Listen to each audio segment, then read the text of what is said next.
Next up is not going to be the crystal. The crystal is a through-hole component and is fairly easy to solder in from the underneath. Whereas the more components I build up around here, the harder it's going to be to do these integrated circuits. So we're going to start off with the easier one, the 8-pin. This is the real-time clock, so we can get our eye in. As you can see, there's a little dot on the package, also on the silk screen. That's indicating pin 1 and of course pin 1. So we need to make sure that those are that way around. The same will be true on this larger microcontroller. So this is where we add just the right amount of flux. Give our soldering iron a good clean as best as possible. Just a little bit.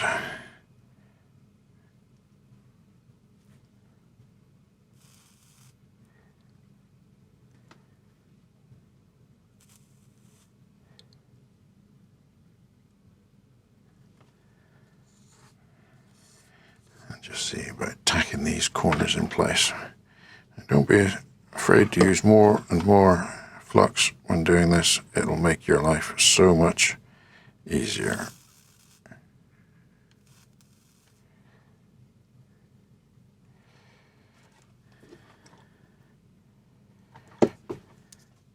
Especially if you get any, like I'm about to do, solder bridges.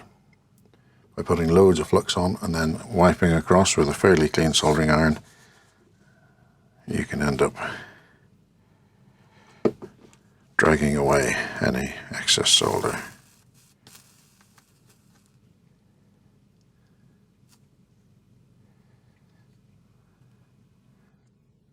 That went in a lot easier than I expected it to. Now on to the really easy one. You see there's a couple of legs that are, well, they look like they're missing. They're not, they are bent. This is the problem. This was just supplied with no protection at all. So we got to try and straighten out these leads. Alright, let's get this up sort of central and I can zoom in a bit further. I'm actually looking at this from my monitor so as to get a bit of a zoomed in view.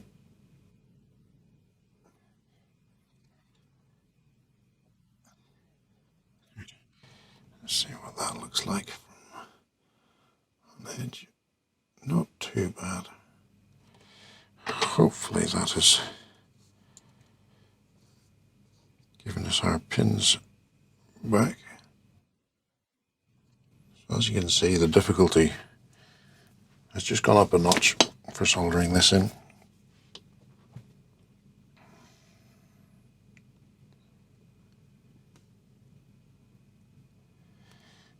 The problem is that as soon as you apply any pressure to this at all, it moves. And if you release the pressure, it moves.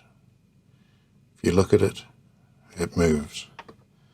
So I'm just applying downward pressure with this pair of tweezers, and then with this pair I was moving it and trying to align it. The better you can align this onto the pads, the easier it will solder and the less chance you have of making solder bridges that are going to be really hard to fix.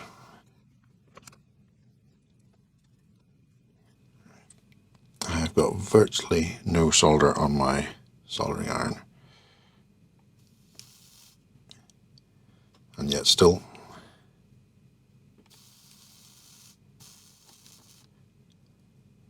I managed to make a bridge. Let's try again over here. Again, making a bridge.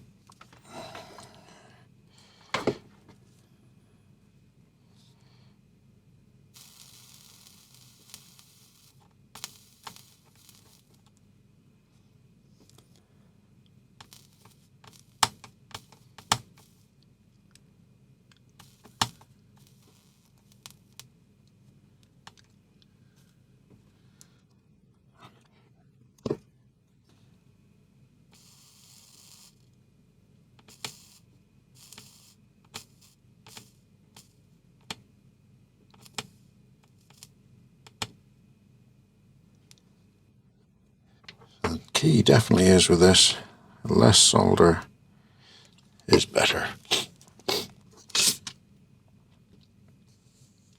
Oops, I'm sorry about that. Excuse me. Yeah, dear.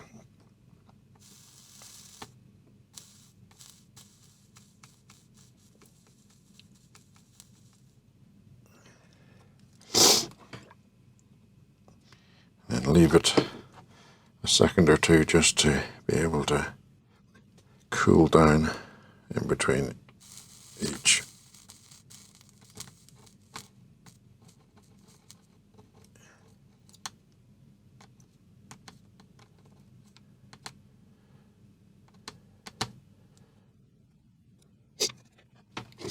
You get a bridge like I have here, let it cool down, apply more flux, give your soldering iron a good wipe off on something, and just come back in and try it and stroke it away like that. So let's just see if this is looking okay.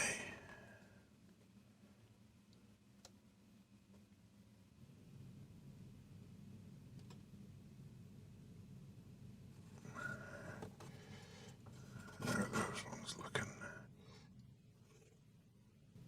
They look a little dry. I might have another go just on those ones there.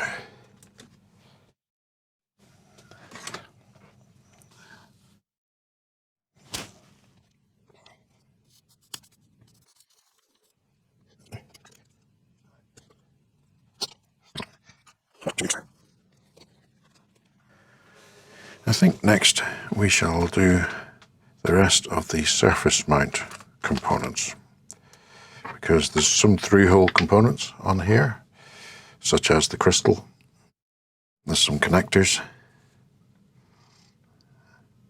but we have got a surface mount connector here. There we go, like that. And we've also got a surface mount battery holder.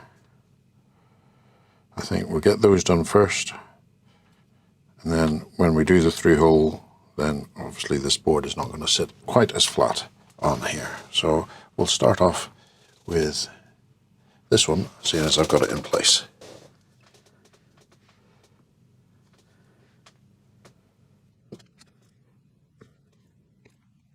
So this has got little locating lugs on the underneath, so you get those in place.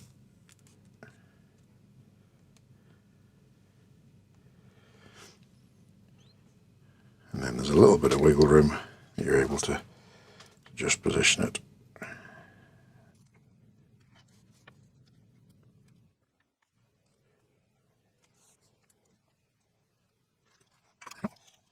And then we're over to our battery connector. And again, this has little dimples on the bottom, and there's holes in the circuit board for that. And they've helpfully given you the little outline on the silk screen to help you know which way around is which. Now for this one, just hold this down and you just hold it down while the solder solidifies. Sometimes it can pull the component up if you don't. Now, the only other surface mount components left, I think, looking at my workbench, the only ones that are left are two electrolytic capacitors. Now these are polarized, they need to go in a certain direction, but as you can see, there's a stripe on the board, there's a stripe on the component.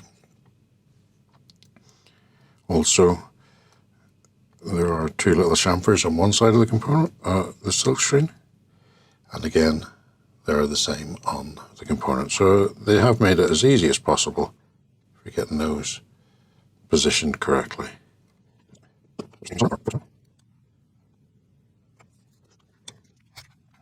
These can be a little bit trickier because there's not much of a component lead sticking out. You can just see the edge of it there. And so it's easy to solder just the pad of the circuit board and not quite get the lead of the capacitor.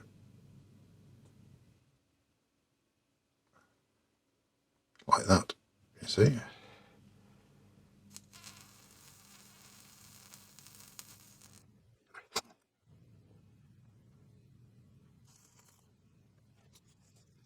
You notice I keep turning the board around. That's to make it just a lot easier for soldering, because I'm right-handed. I keep the soldering iron in the right hand.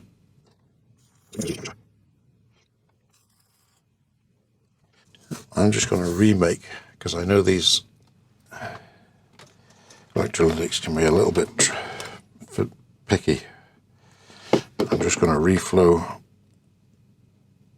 the solder joints on this side, just to make sure that they are properly made. And as you can see, they're still a little wobbly. I really prefer through-hole electrolytics for this size, but this is what the kit comes with. So now we're on to the through-hole components. And so we'll work from the smallest up. The smallest one is our little crystal. I'm just going to bend the leads over. But in doing that, you could just bend them over with your fingers. But these are quite delicate components, so it's just a little bit better to use some fine tweezers and then just, if you can, bend it over from there. So you've got a nice little bend there. So I'm going to have to hold on to this while I solder it, otherwise it'll just drop out. So because I'm working with sort of one hand, just a wee drop of flux just will help the situation no end.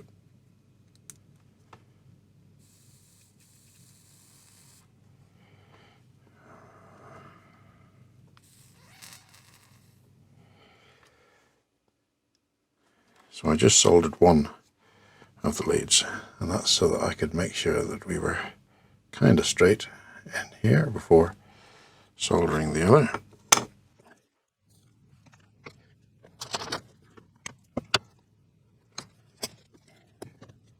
Next, I think, will be our little microphone capsule. There is a positive and a negative. These are not marked. On this one, there doesn't appear to be any markings. Let's have a little consult of the terrible instructions. There. So, way too zoomed in here. So according to this, the negative is the one with the tracks coming away from that. Let's have a little look at our... this here must be the negative. Let me get a marker just to make a little bit of a black mark on that side. So that is the negative. So something to be aware of, these do have a polarity, and the negative is the one where there is the leads or the tracks coming away from it. Then on our board we have a positive and we have a negative. So again, we got to bend our leads over.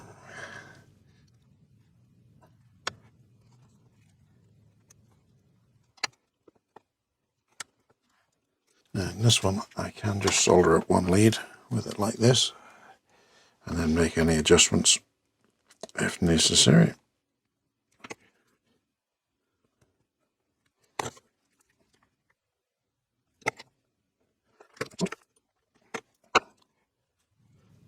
Yep, just double checking that I had put that in the right way around.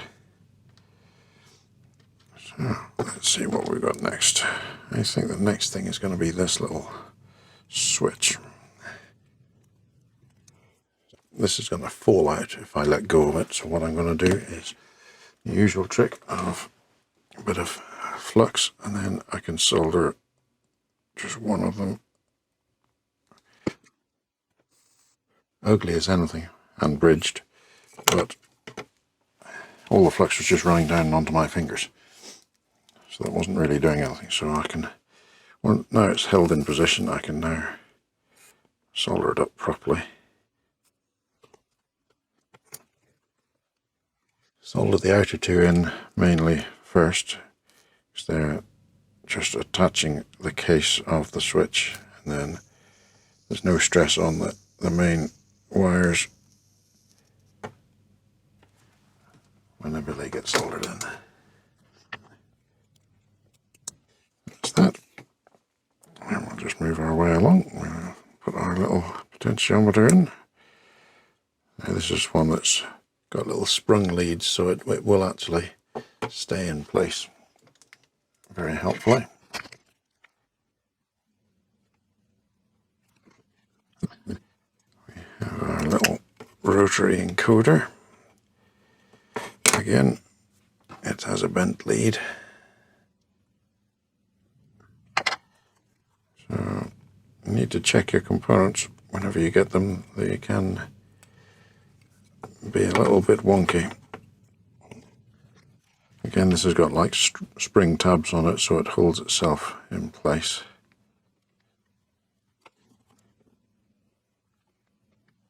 Enormous holes there for the mounting.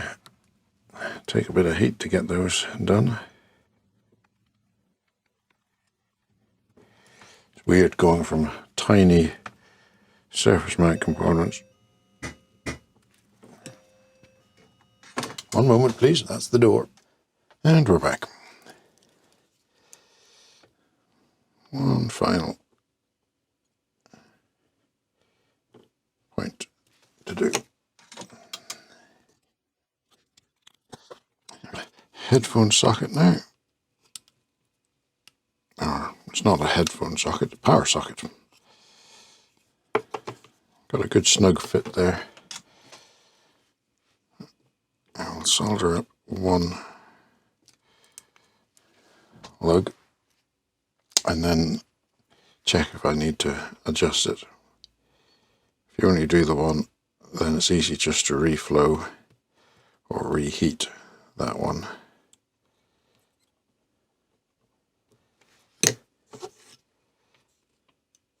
But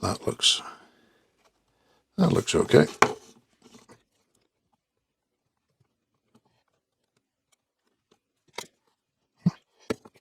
And then what we have now are these little connectors which go in here. Now, one of the things I've found with these is that most of them, these included, you can put them in, you could solder them like that, like that. They're a little loose. If you can take what it's going to be plugged into, namely this little board. I think there's a little instruction in the instructions about one of these has to be removed, one of these links. Let me just find it. Somewhere.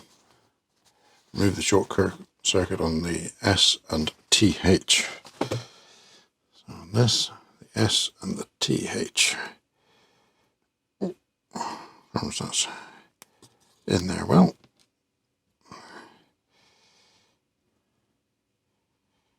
so we have out. So what I'm going to do is just put these connectors onto these where they need to be.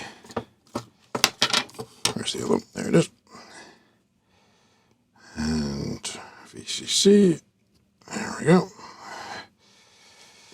And then these can be popped in,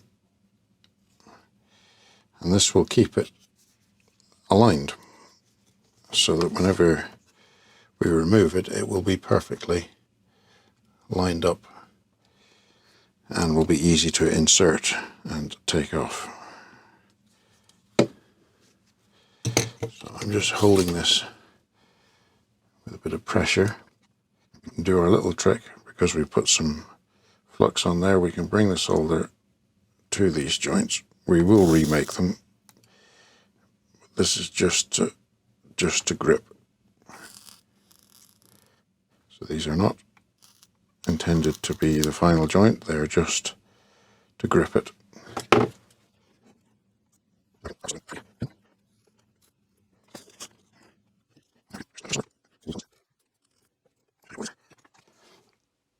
And that should mean that this board now will be perfectly aligned. These connectors will just fit in perfectly.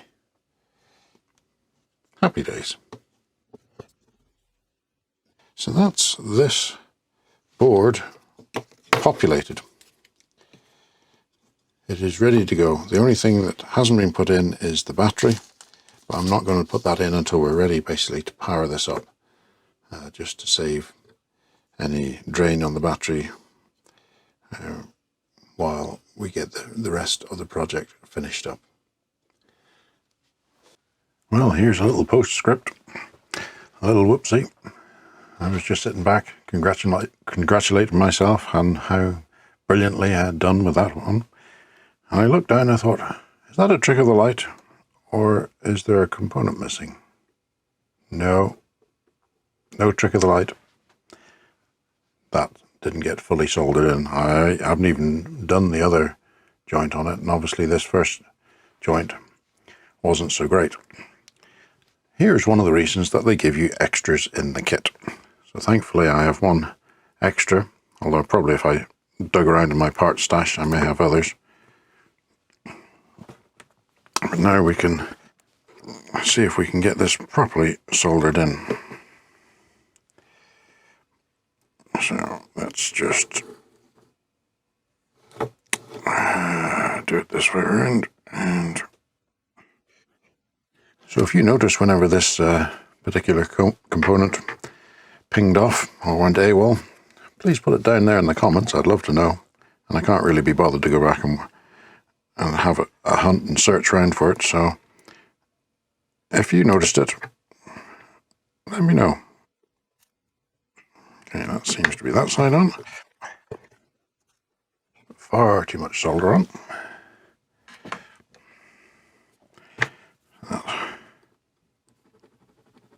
That seems to be a bit more firmly attached.